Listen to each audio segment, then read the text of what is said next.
নমস্কার, তোমাদের সবাইকে সানা স্মাইল এডুকেশন সেন্টারে স্বাগত জানিয়ে আজকের ক্লাসটি শুরু করছি।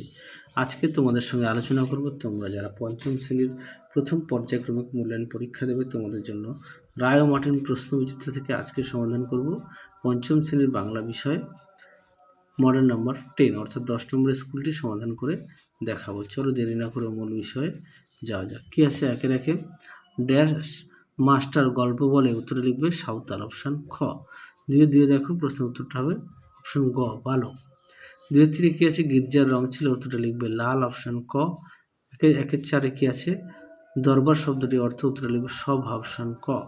5 দেখো উত্তরটি হবে অপশান খ ষষ্ঠ স্বরযুক্ত থ। 6 দেখো কী আছে দিগন্ত শব্দটি সন্ধি বিচ্ছেদ করলে হয় দিকযুক্ত অন্ত, অপশান ক। পরে দেখো 7 দাগের প্রশ্নের উত্তরটা হবে অপশান ঘ 5 প্রকার।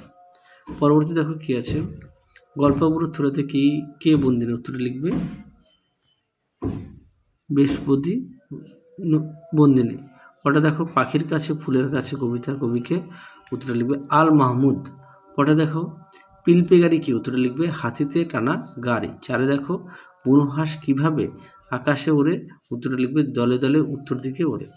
পটা দেখো সন্ধি বিচ্ছেদ করো সদিচ্ছা সদযুক্ত ইচ্ছা। পটা দেখো সন্ধিযুক্ত করো সমযুক্ত বাদ, কী হবে সংবাদ। পটা দেখো সকর্মক্রিয়া কাকে বলে, দেখো প্রশ্ন উত্তর।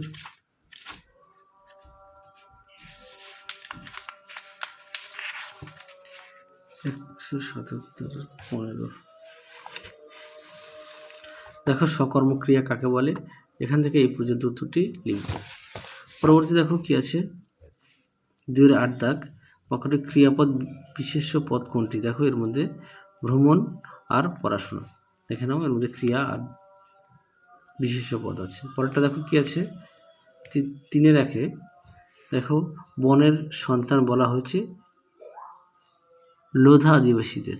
পরে দেখো তার গরুকে যাতে বাঘে না খায় তাই কোন দেবতার পুজো দেয়, উত্তর দেবে বড়মা মায়ের। পরে দেখো বিমলার অভিমানের কারণ কি, দেখো প্রশ্ন উত্তর।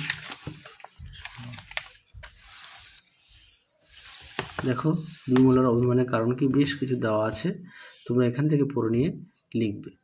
তাহলে চলো আজকের মতো এখানে সমাপ্ত করছি, আবার দেখাবো খুব শীঘ্রই পরবর্তী ভিডিওতে। তোমরা সবাই সুস্থ থেকো, ভালো থেকো, আজকের মতো টাটা।